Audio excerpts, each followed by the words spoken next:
Hello, my name is Sonia, and we're going to go over two ribbing techniques today that I like to do. So here we are with examples of what they look like. So they're almost the same, except you just use a different stitch. So in here, this is a half double crochet, and here we have double crochet. But it's basically the same, but we'll go over both of them. And this ribbing is made in rows, but you can easily incorporate it into the round. These are two hats that I've made, and I made them bottom up, so I started the ribbing in rows, and then I joined it, and then I worked in the round to finish up my hats. So there we go, and I use this ribbing a lot. I like it because, as you can see, it kind of mimics knitted ribbing. It's fairly flexible and nice, like knitted ribbing can be. Sometimes crocheted ribbings, I find them to be a little bit stiffer, and they just don't have a nice feel to them. So I kind of came up with this. I'm sure I didn't reinvent the wheel. Someone else has probably done it, but I really haven't seen a lot. So maybe it's my technique, I don't know. But I'm going to share it with you. So we are going to work on the half double crochet first. And we'll do a quick one with the double crochet. Because once you know how to do the half double crochet version, you'll be able to do the double crochet very easily. So we're going to chain 8, 7, and 8. So we have our chain of 8. And again, this ribbing is worked in rows. And you can establish right from the start how wide you want your ribbing. So you see on this hat, you can establish, if you want it like this, or even smaller. You can do that right from the start. And I'll show you how. So I've chained 8. We're going to half double crochet in the third chain from our hook, and we're going to do it in the back of the chain. So we're going to work in the back bump here. So right in there, work your half double crochet. So if you turn it like this is how wide your ribbing's going to be. So if you're like, oh, I want it to be wider, then you just need to make more chains. And you would do the same for your double crochet. So it's important to work in the back of the chain or the back bump, and just continue to half double crochet across in the back bump.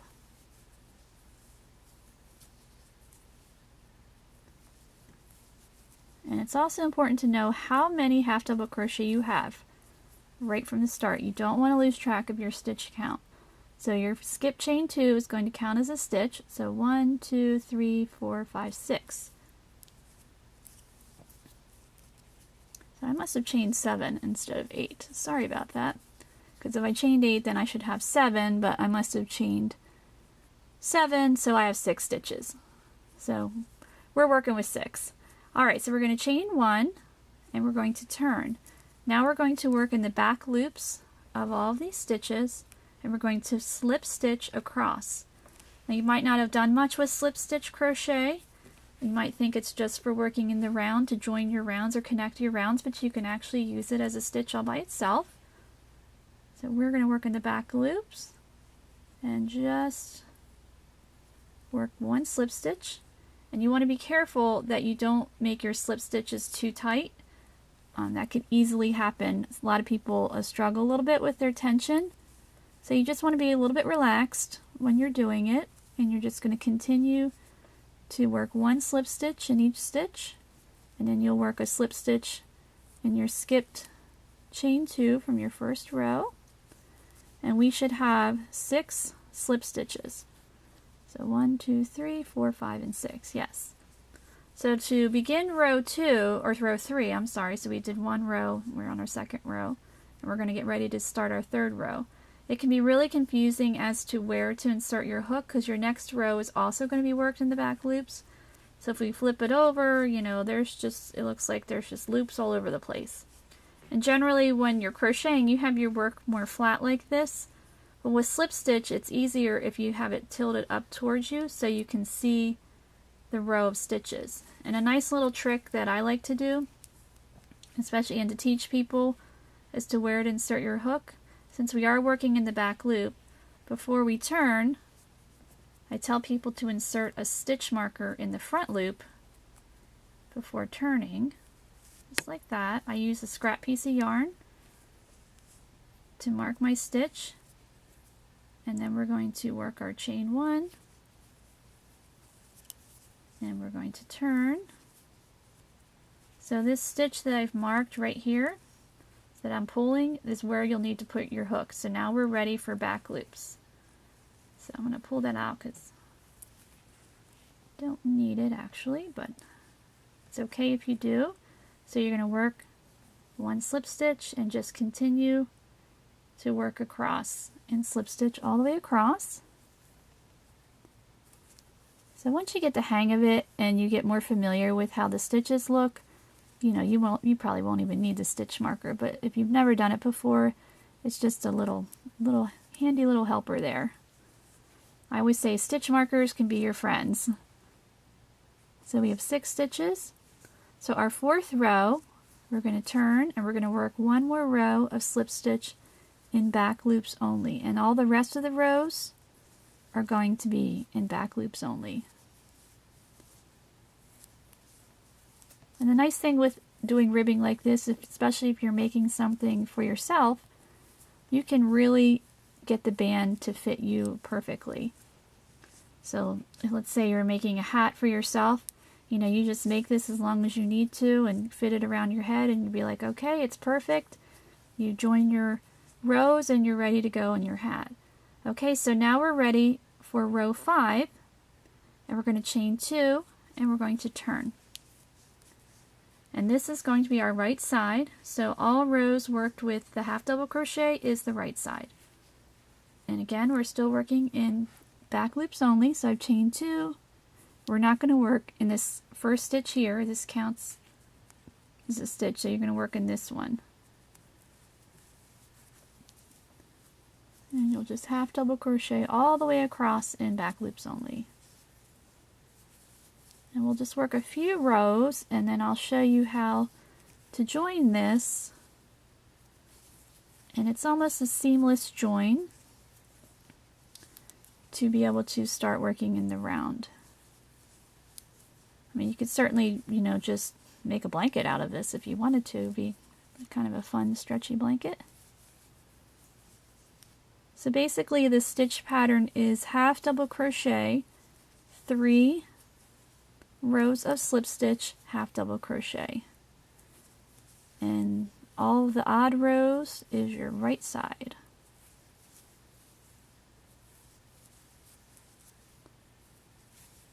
Alright, so I'm going to chain 2. I'm going to work a row of half double crochet just like I normally would with my pattern repeat, and then I'll work 2 rows of slip stitch, and then we're going to join these guys together.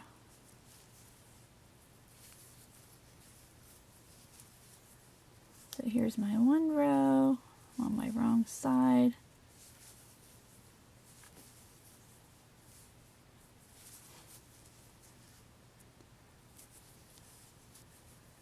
And we'll do the next one.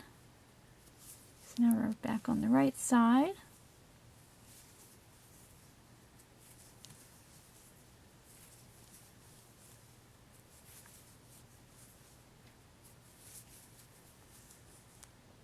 Okay, so as you can see, it's coming together nicely. It's nice and stretchy. So now we're going to get ready to join this. So I completed the 2 rows of slip stitch, and to finish this pattern repeat we would need to do 1 more row of slip stitch. So I'm going to chain 1, I'm going to turn.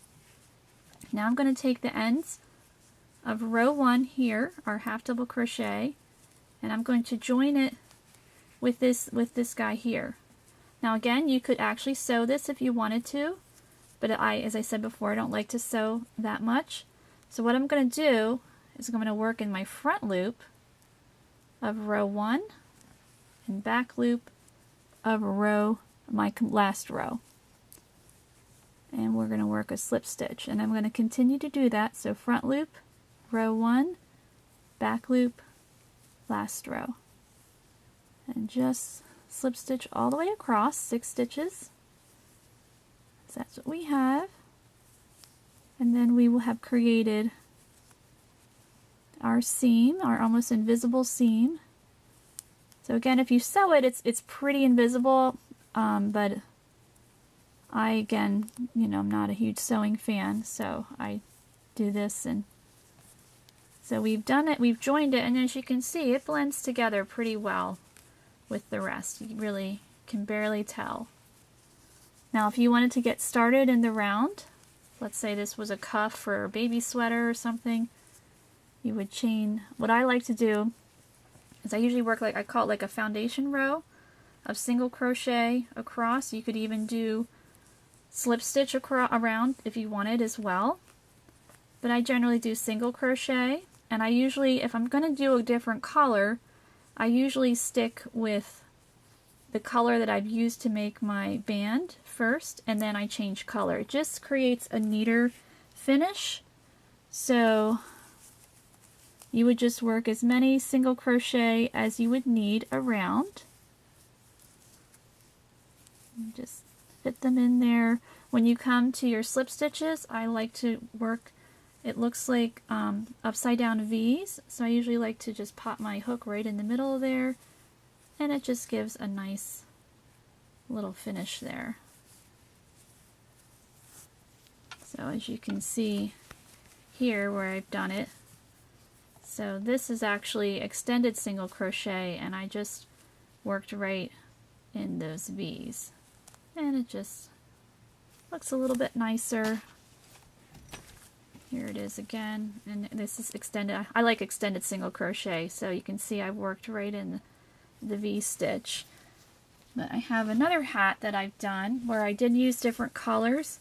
Now this is a slightly different ribbing, and I do have videos for this one, but you can see that I did work a row of single crochet here, and then I needed to use a different color here, and I put it on top, and you can just see how nice and neat and tidy that looks. Where if I tried to just start right away with my color changes here, it might look a little messy. So that's just, I just like things nice and neat. That's just me. So again, you would work as many single crochet or slip stitch or extended single crochet as you would need, and then you just continue on with your pattern. And I'll show you real quick one pattern repeat of double crochet. Again, it's the same principle. Whoops, throwing my hook around. So we'll chain 8. We'll actually chain 8 this time. 1, 2, 3, 4, 5, 6, 7, and 8. And then we're going to work in our back bump. So 1, 2, 3, 4th chain from our hook. Turn, work in a back bump. And as you can see, if you've watched any other videos, I use a lot of tan yarn. I actually don't love tan that much, I just have a lot of it. So it's good for teaching purposes. But we're using white, something different. So we're just going to work a row of double crochet all the way across in the back bump.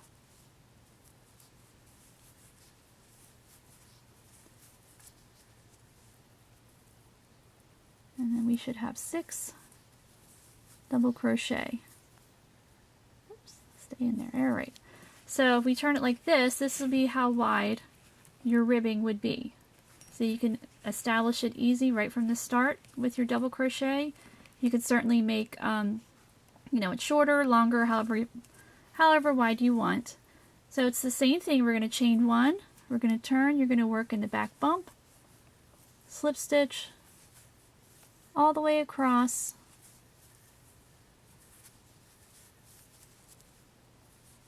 and you'll work on top of your chain 3, because your skip chain 3 is going to count as a stitch, and then you'll chain 1 and turn, and again you're going to work 2 rows of slip stitch. So all odd rows are going to be your right side with using double crochet instead of half double crochet.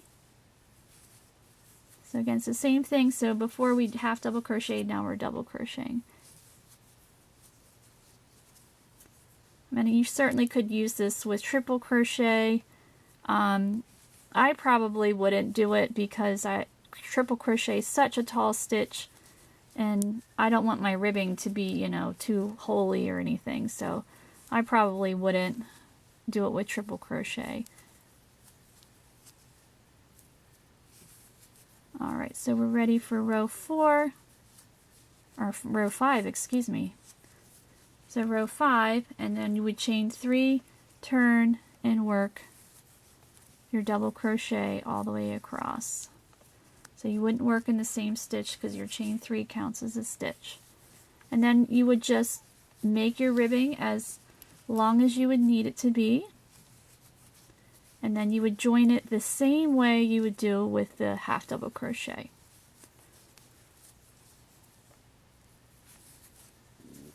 And there you go. So that is how you do the ribbing with the half double crochet and the double crochet. Thank you for watching.